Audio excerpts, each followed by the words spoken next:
எந்த அளவுக்கு நம்ம செல்ஃப் சூப்பர்வைஸ்டு ஸ்டூடெண்ட் எதிர்பார்க்குறோமோ, we should also be a self supervised parent. அப்போ நம்ம குழந்தைக்கு என்னென்னலாம் செஞ்சு கொடுக்கணும், அதை நம்ம சரியாக செஞ்சோமா?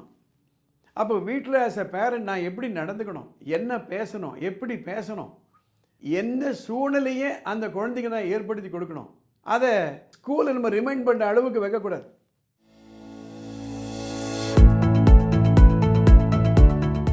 என் அன்பார்ந்தவர்களே, செல்ஃப் சூப்பர்வைஸ்ட் ஸ்டூடெண்ட் இதை தான் நம்ம பார்த்துட்டு வரோம். நான் சில விஷயங்களை இந்த வீடியோ மூலமாக நான் தெளிவுபடுத்த விரும்புகிறேன். ஒரு ஸ்டூடெண்ட்டு அவருக்கு ஏஜ் இல்லை, மென்டல் மெச்சூரிட்டி இல்லை, பக்குவ மனப்பான்மை இல்லை, தாங்க என்ன செய்கிறோன்னு அவங்களுக்கே தெரியாது. அதனால் அவங்கள அப்படி தான் இருப்பாங்கன்னு நம்ம முதல்ல ஏற்றுக்கணும். அதை ஏற்றுக்கிட்டோம்னா the rest of it is very very simple. ஒரு 15 வயசு பையன் இல்லை 12 வயசு குழந்தைகளை நமக்கு இருக்கக்கூடிய இந்த வயசில் இருக்கக்கூடிய அந்த பக்குவ மனப்பான்மை அவங்களுக்கு இருக்கணும்னு நம்ம எதிர்பார்க்கறது தான் ஒரு மிஸ்டேக்கை நம்ம பண்ணுறோம். அதனால தான் பலமுறை நான் சொல்லியிருக்கேன், வளர்ப்பு ரொம்ப முக்கியம்.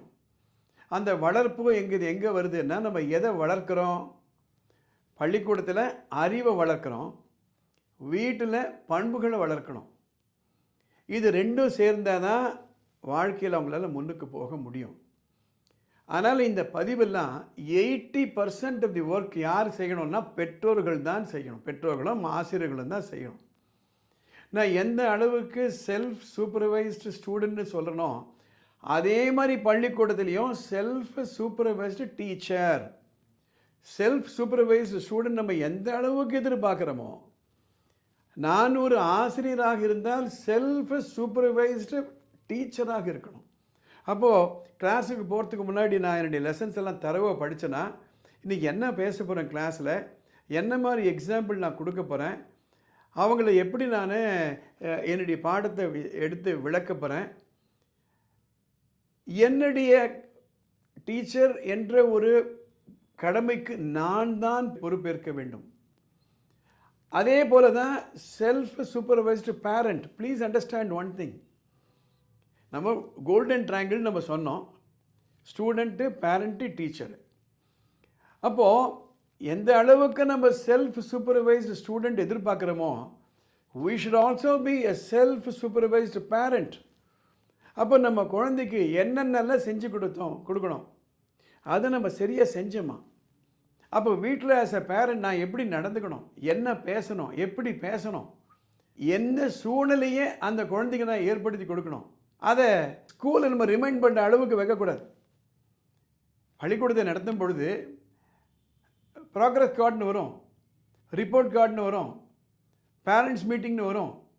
எனக்கு தெரிஞ்சு எங்கள் அனுபவத்தில் சொல்கிறேன், எந்த ஸ்டூடெண்ட்டு எப்போவுமே நல்லா படிக்கிறாங்களோ அந்த பேரண்ட்டு தான் வருவாங்க, ஆர்வமாக வருவாங்க, டீச்சர்களை பார்ப்பாங்க, கிளாஸ் டீச்சர், சப்ஜெக்ட் டீச்சர்லாம் பார்ப்பாங்க. எந்த ஸ்டூடெண்ட்டை இவ்வளோ படிக்கலையோ அந்த பேரண்ட்ஸ் வரமாட்டாங்க, சொல்லி அமைச்ச கூட வரமாட்டாங்க.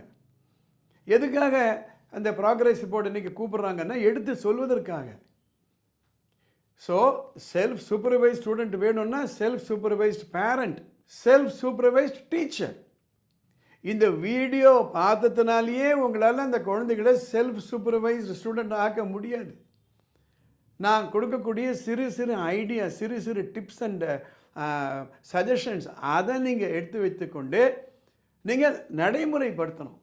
ஆக செல்ஃப் சூப்பர்வைஸ்ட் ஸ்டூடெண்ட் வேணும்னா செல்ஃப் சூப்பர்வைஸ்ட் பேரண்ட்டும் இருக்கணும், செல்ஃப் சூப்பர்வைஸ்டு டீச்சரும் இருக்கணும். இந்த கோல்டன் ட்ரையாங்கிள் தான் வெற்றிக்கான ஏற்படுத்தப்பட்ட ஒரு டீம்.